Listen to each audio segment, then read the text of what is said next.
Bueno, antes que nada, muchas gracias a la maestra Po por la invitación. Gracias a ustedes además por el interés. No voy a darles realmente algo que no conozcan ustedes.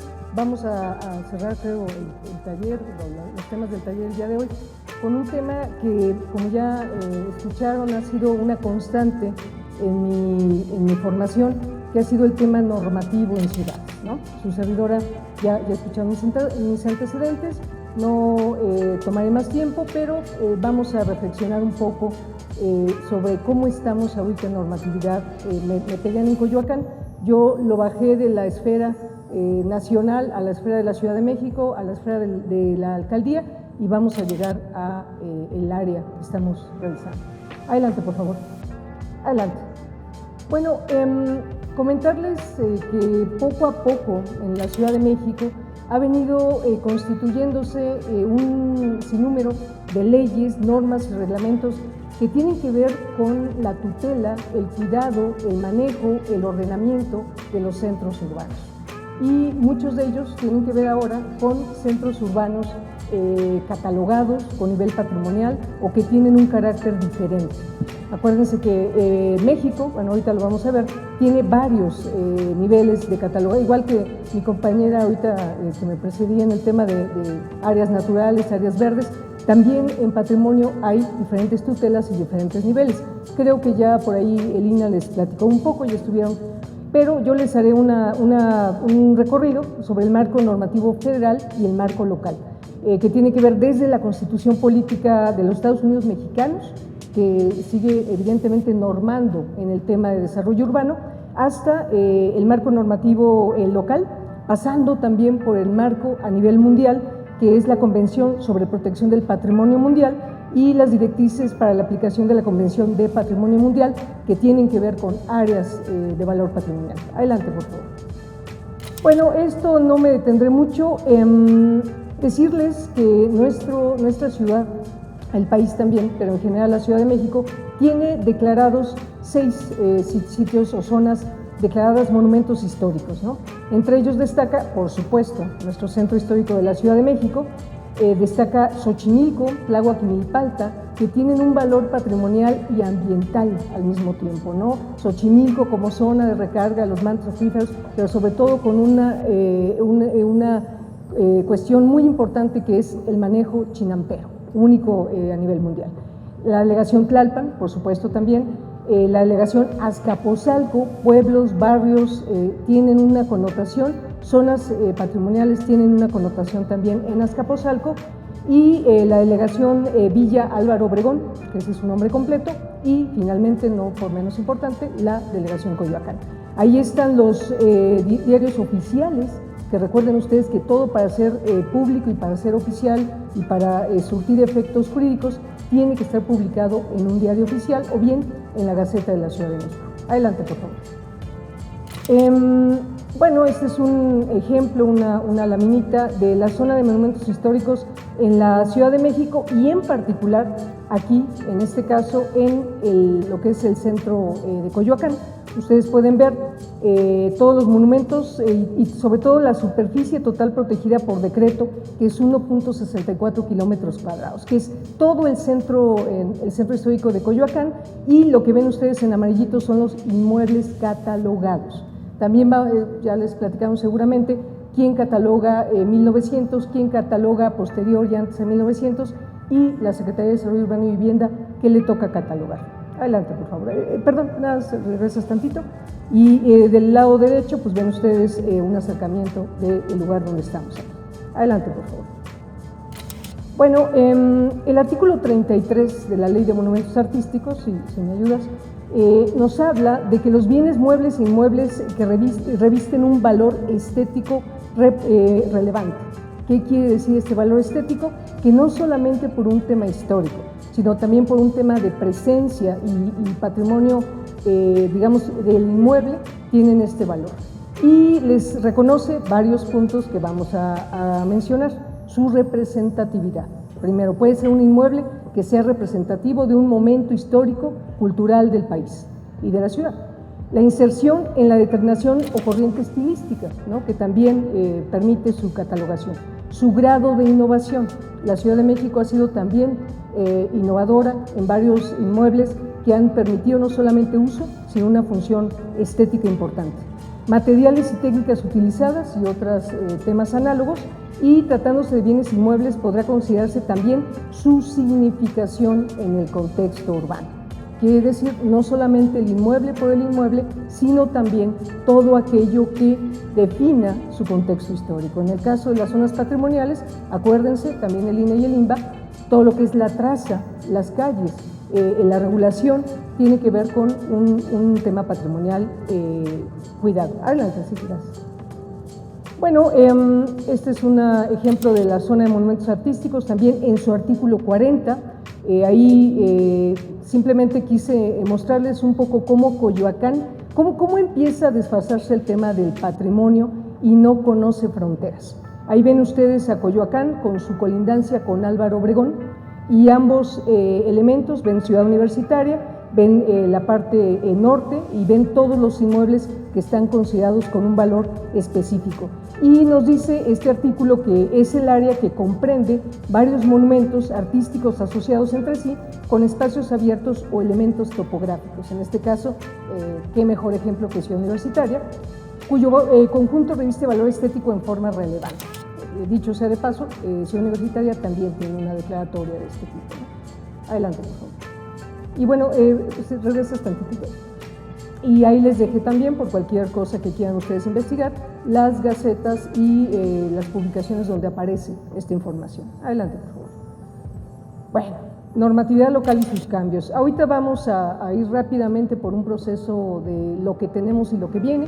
Decirles del lado izquierdo, bueno, si yo estoy así, de este lado y del lado del suyo, bueno, el que sea, de este lado mío, está todo el bagaje del paraguas normativo que impera y denomina y domina en la Ciudad de México, ¿no? Desde la Constitución Política, que es nuestra carta, digamos, principal, como en este momento está el Programa General de Desarrollo Urbano, los programas delegacionales, los programas parciales, los programas sectoriales. Y del lado derecho pueden ustedes ver lo que viene, ¿no? Ahorita vamos a platicar un poco también de la consulta pública, que bueno, ahorita estamos en un ejercicio de construcción de ciudadanía, pero también tienen que conocer que estamos en un proceso en donde el gobierno de la ciudad también va a cambiar las disposiciones normativas. Entonces, del otro lado trae todo lo que viene a futuro. Ya no habrá programa general de desarrollo urbano ni programa de ordenamiento ecológico, habrá un único programa general de ordenamiento territorial, el cual tenemos que conocer y manifestarnos. Ya no habrá programas delegacionales de desarrollo urbano, va a haber programas de ordenamiento territorial por cada alcaldía. Y cada uno de ellos va a tener sus acciones, sus instrumentos y sus normas. Y bueno, hacia abajo vamos a ir cambiando y les llamo la atención de que ahora la Constitución, a partir del 2017, reconoce los programas parciales de colonias, pueblos y barrios originarios y, bueno, de comunidades indígenas, ¿no? Eso no aparecía antes de la Constitución, sí había una obligatoriedad de revisar estos territorios, pero no con la profundidad que establece la Constitución. Adelante, por favor. Tengo media hora, para no aburrirlos. Y bueno, les decía yo que lo que viene en proceso es la consulta pública del Programa General de Ordenamiento Territorial, el cual también les voy a dejar ahí todas las direcciones, porque es el programa que viene a instruir digamos, a nivel general y a las alcaldías a ir bajando todo el proceso normativo a programas, digamos, de ordenamiento territorial a nivel delegación, y de ahí se desprenderán los planes o los programas parciales para pueblos, barrios originarios o colonias, como ahorita estamos platicando. Eso es una innovación, y el Programa General de Ordenamiento Territorial trae unas directrices que es interesante conozcan, me parecen válidas, porque además vamos a tener indicadores y habrá una obligatoriedad, no porque queramos, sino de realizar este tipo de acciones e instrumentos. Adelante, por favor. Y bueno, la Constitución Política, ¿no? Es muy importante comentarles que en su última reforma del 2 de... ya empezó a ser reformada además la Constitución Política, ¿no? Nuevecita en el 2017, ya lleva varias reformas. Pero nos habla en el artículo 3º de que la Ciudad de México asume como principios la protección y la conservación del patrimonio cultural y natural. Ya les comentó nuestra compañera de SEDEMA el tema de áreas naturales protegidas, pero también la Constitución reconoce el patrimonio arquitectónico y artístico y cultural. Y también habla de, bueno, en el segundo, el patrimonio histórico, cultural inmaterial, natural, rural y urbano territorial. Y ahí nos dice cuáles serán los elementos garantes como derechos y obligaciones en esta Constitución. Adelante, por favor. Y bueno, es muy importante, pocos la conocen, hay una ley de patrimonio cultural, natural y biocultural de la Ciudad de México que también nos habla en su respectiva normatividad de qué se considera un patrimonio cultural, natural y biocultural, y en su artículo 31 nos habla de las características del patrimonio cultural material y habla del patrimonio cultural arquitectónico, ahí está la definición, pero también el patrimonio cultural artístico, es decir, suma y considera estos dos elementos de patrimonio. Adelante, por favor. Y nos habla también esta ley de lo que es el patrimonio cultural histórico y el patrimonio cultural urbano. Es muy importante ir refiriendo cada uno de estos elementos porque tienen una connotación diferente. Por ejemplo, el urbano son bienes inmuebles y elementos aislados. No necesariamente tienen que conformar un continuo, un conjunto, sino pueden ser elementos aislados, casonas históricas, museos, etcétera, que tengan alguna notoriedad. Pero también establece esculturas, monumentos, bienes muebles por destino, inmobiliario urbano, obras de infraestructura, es decir, abre mucho el escenario y el panorama de lo que va a ser considerado un patrimonio cultural urbano. Y bueno, bajando en el tema, el patrimonio científico y tecnológico, que también es un conjunto de elementos materiales cuyo origen, destino y desarrollo están vinculados al devenir histórico y social de la Ciudad de México en materia científica, y el paisaje urbano histórico, que también es un elemento que ya regresaremos a comentar. Adelante, por favor.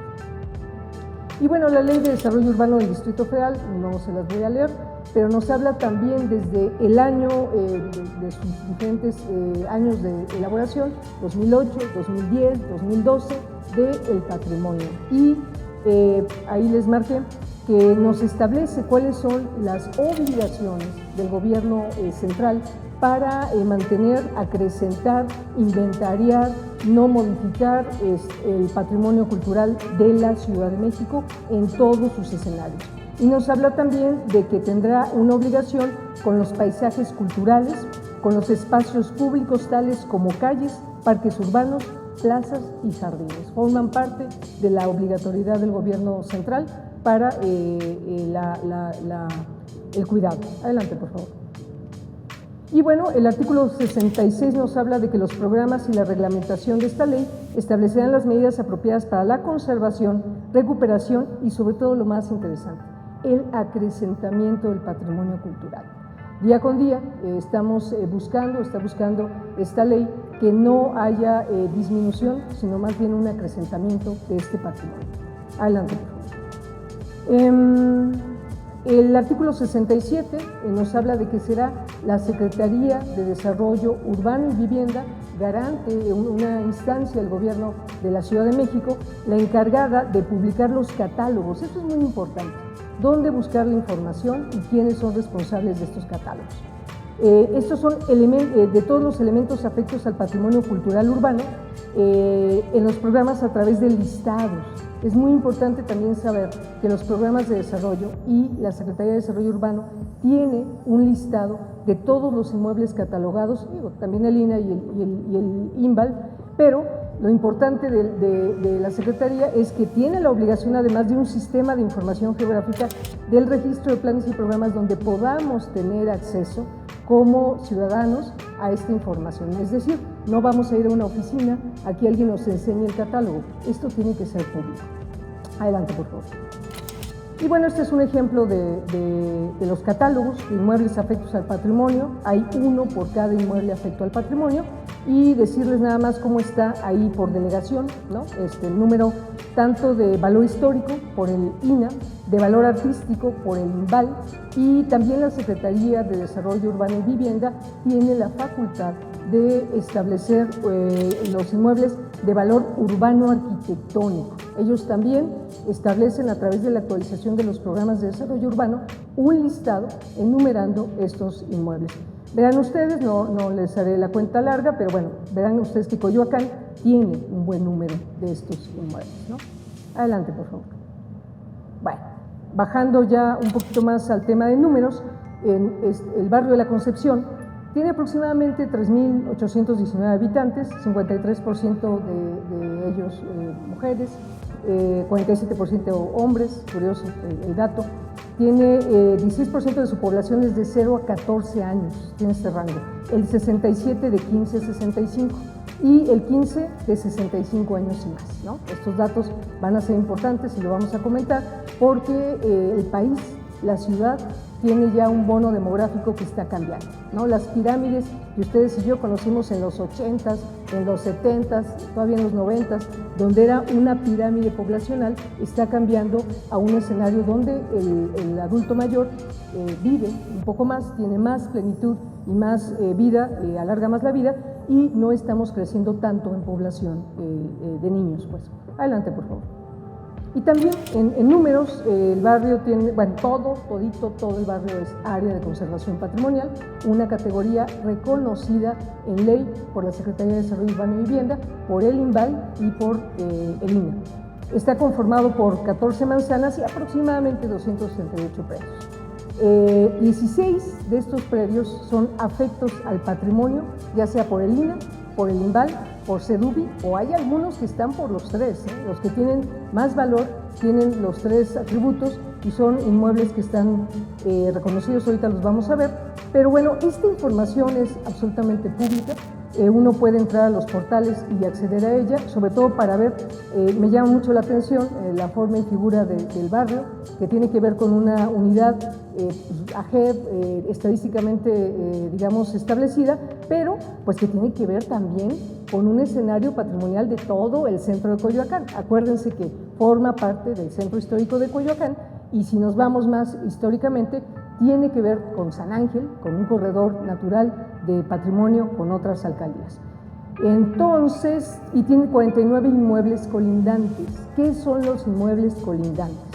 SEDUBI no solamente cataloga o limita o normativiza, para empezar el tema, los inmuebles que tienen algún valor patrimonial, sino que también los dos colindantes, izquierda, derecha y atrás, tienen un valor y están catalogados para que no haya, en teoría, una afectación al patrimonio central. Entonces, cualquier alteración, cualquier activación que quiera ese inmueble, tiene que tener una autorización especial.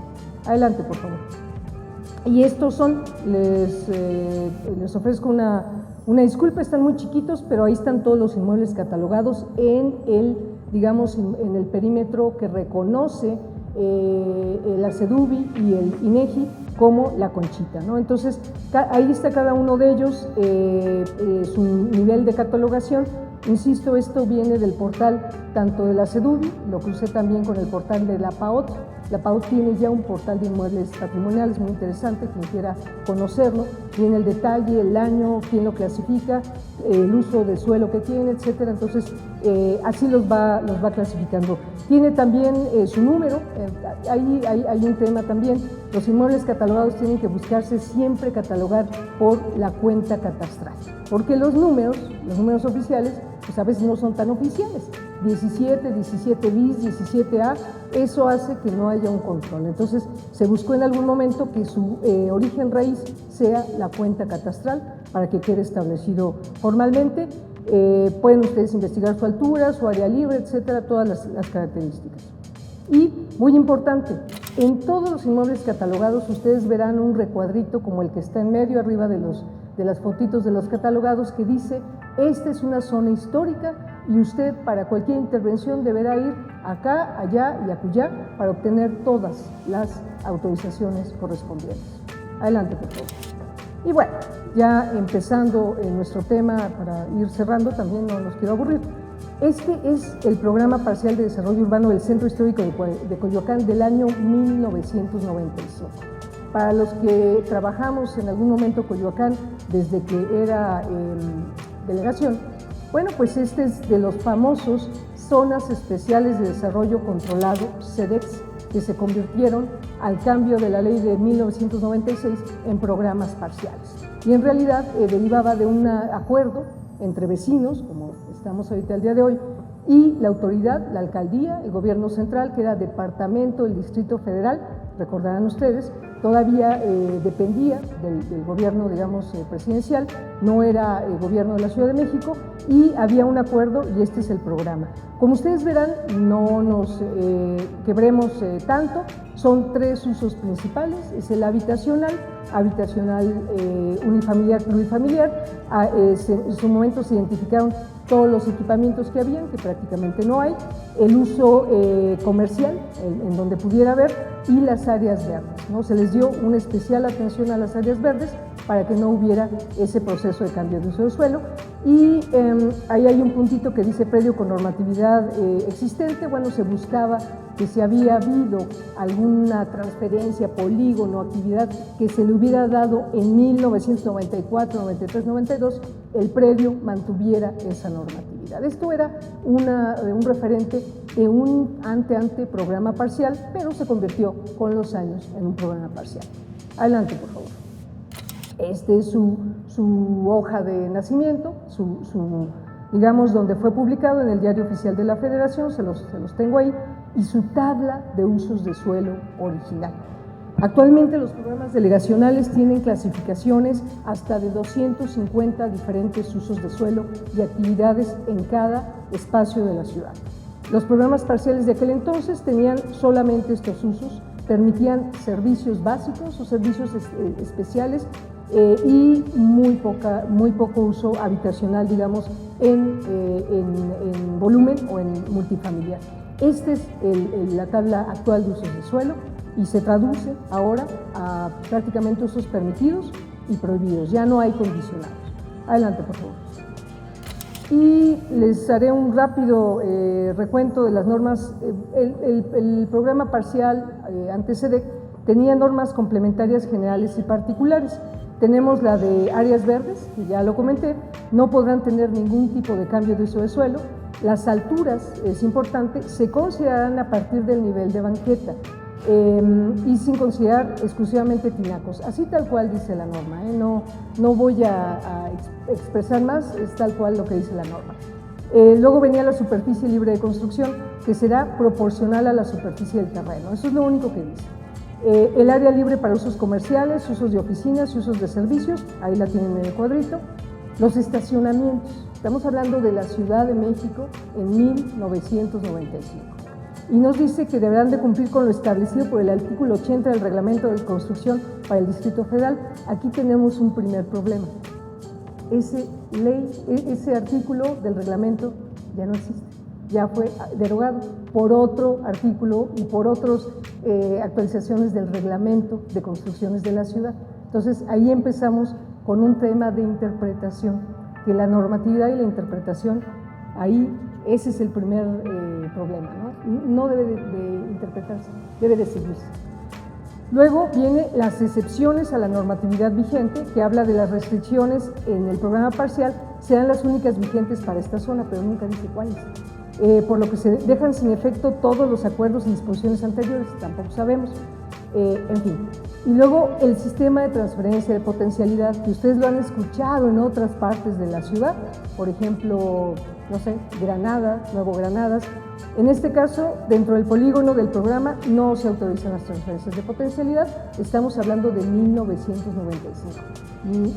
La transferencia empezaba en esos programas en la Ciudad de México, ¿no? Distrito Federal en aquel entonces. Adelante.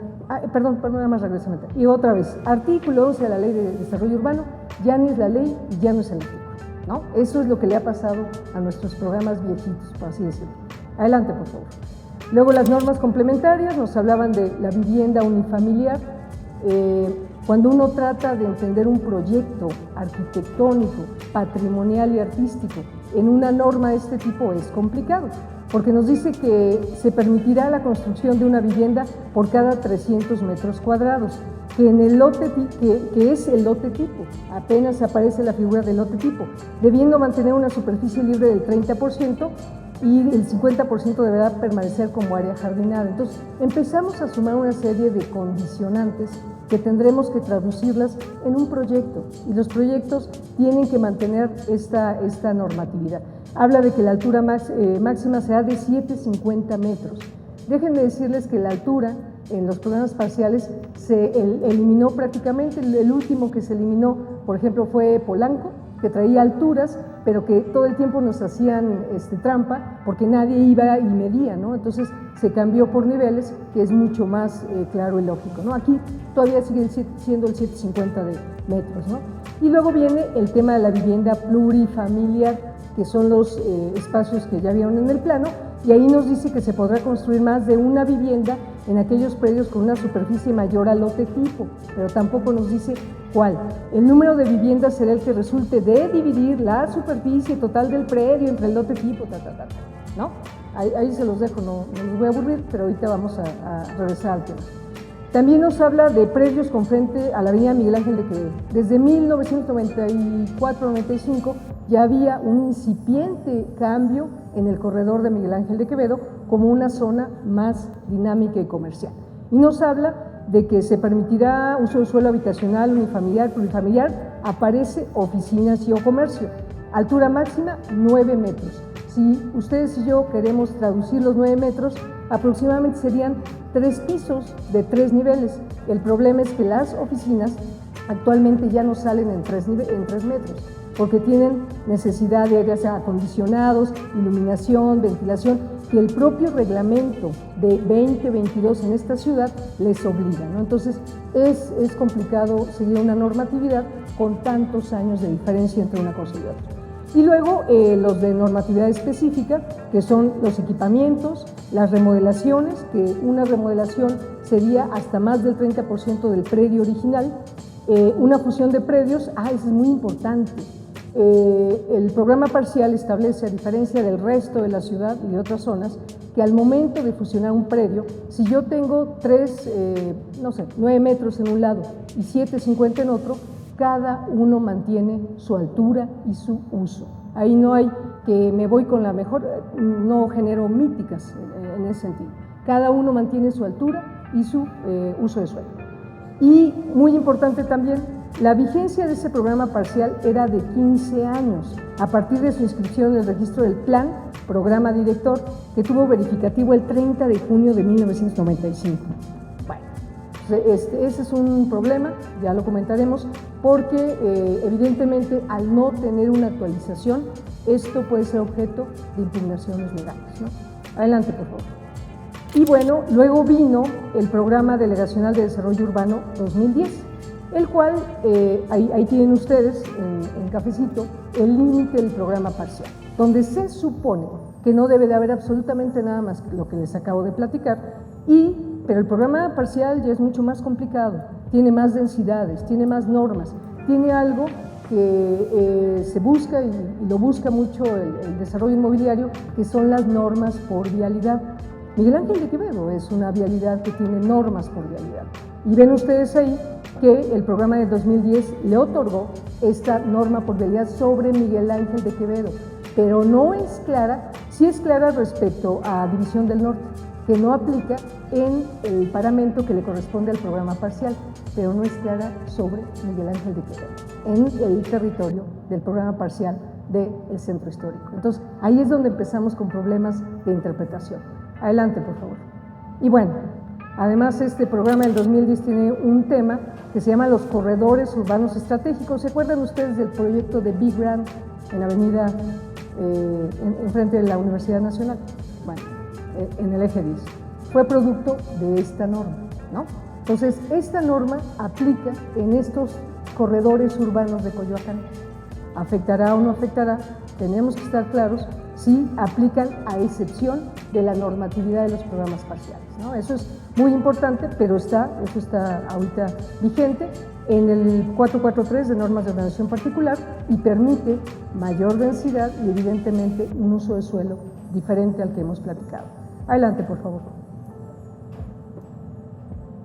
Y bueno, también el programa, el programa delegacional de Coyoacán vigente, tiene un anexo de inmuebles con valor urbanístico y arquitectónico, lo tienen ustedes ahí, y también les señalé del centro histórico arriba está Carmen, abajo está, gracias, abajo está el centro histórico de Coyoacán, y ven ustedes, inclusive hay un problema entre unir Carmen, el límite del programa parcial, con el límite del centro histórico. Hay algunos dientitos que no embonan bien, y es momento en que de repente un certificado de uso de suelo no sabe si pertenece al Carmen o pertenece a Coyoacán.